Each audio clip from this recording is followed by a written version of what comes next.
اعمال باب نمبر 20 مقدونیہ اور اخیا میں جب شہر میں افراتفری ختم ہوئی تو پولس نے شاگردوں کو بلا کر ان کی حوصلہ افزائی کی. پھر وہ انہیں خیر بات کہہ کر مقدونیہ کے لیے روانہ ہوا.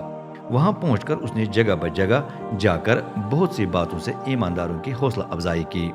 یوں چلتے چلتے وہ یونان پہنچ گیا جہاں وہ 3 ماہ تک ٹھہرا. وہ ملک شام کے لیے جہاز پر سوار ہونے والا تھا کہ پتہ چلا کہ یہودیوں نے اس کے خلاف سازش کی ہے. اس پر اس نے مقدونیہ سے ہو کر واپس جانے کا فیصلہ کیا. اس کے کئی ہم سفر تھے.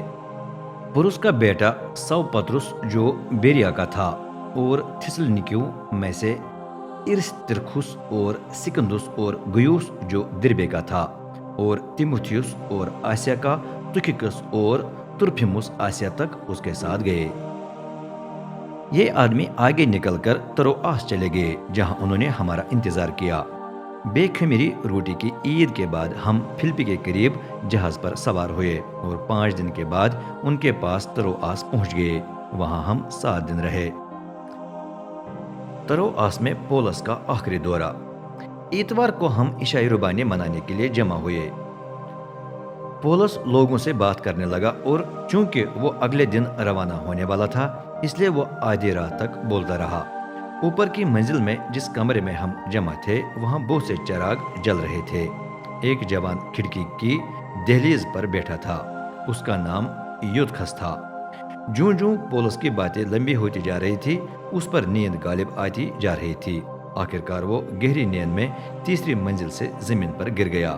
جب لوگوں نے نیچے پہنچ کر اسے زمین پر سے اٹھایا تو وہ جاں بحق ہو چکا تھا. لیکن پولس اتر کر اس پر جھک گیا اور اسے اپنے بازوں میں لے لیا. اس نے کہا مت گھبرائیں وہ زندہ ہے. پھر وہ واپس اوپر آ گیا. عشاء ربانی منائی اور کھانا کھایا. اس نے اپنی باتیں پاؤ پھٹنے تک جاری رکھیں. پھر روانہ ہوا اور انہوں نے جوان کو زندہ حالت میں وہاں سے لے کر بہت تسلی پائی. تروآس سے میلیتوس تک ہم آگے نکل کر اسوس کے لیے جہاز پر سوار ہوئے. خود پولس نے انتظام کروایا تھا کہ وہ پیدل جا کر اسوس میں ہمارے جہاز پر آئے گا. وہاں وہ ہم سے ملا اور ہم اسے جہاز پر لا کر متلینے پہنچے. اگلے دن ہم خیوس کے جزیرے سے گزرے. اس سے اگلے دن ہم سامس کے جزیرے کے قریب آئے. اس کے بعد کے دن ہم میلیتوس پہنچ گئے. پولس پہلے سے فیصلہ کر چکا تھا کہ میں افسس میں نہیں ٹھہروں گا بلکہ آگے نکلوں گا کیونکہ وہ جلد میں تھا. وہ جہاں تک ممکن تھا پنتیکست کی عید سے پہلے پہلے یروشلم پہنچنا چاہتا تھا. افسس والوں کے لیے پولس کی الوداعی تقریر. میلیتوس سے پولس سے افسس کی جماعت کے بزرگوں کو بلا لیا. جب وہ پہنچے تو اس نے ان سے کہا آپ جانتے ہیں کہ میں صوبہ آسیا میں پہلا قدم اٹھانے سے لے کر پورا وقت آپ کے ساتھ کس طرح رہا.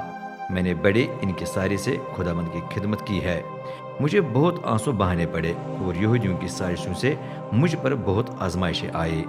میں نے آپ کے فائدے کی کوئی بھی بات آپ سے چھپائے نہ رکھی بلکہ آپ کو اعلانیہ اور گھر گھر جا کر تعلیم دیتا رہا.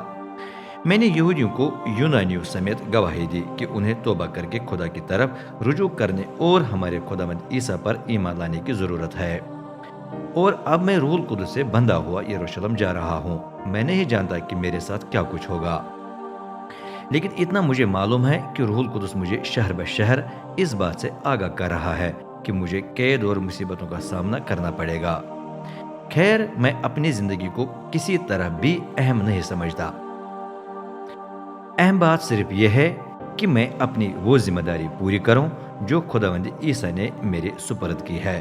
اور وہ ذمہ داری یہ ہے کہ میں لوگوں کو گواہی دے کر یہ خوشخبری سناؤں کہ خدا نے اپنے فضل سے ان کے لیے کیا کچھ کیا ہے.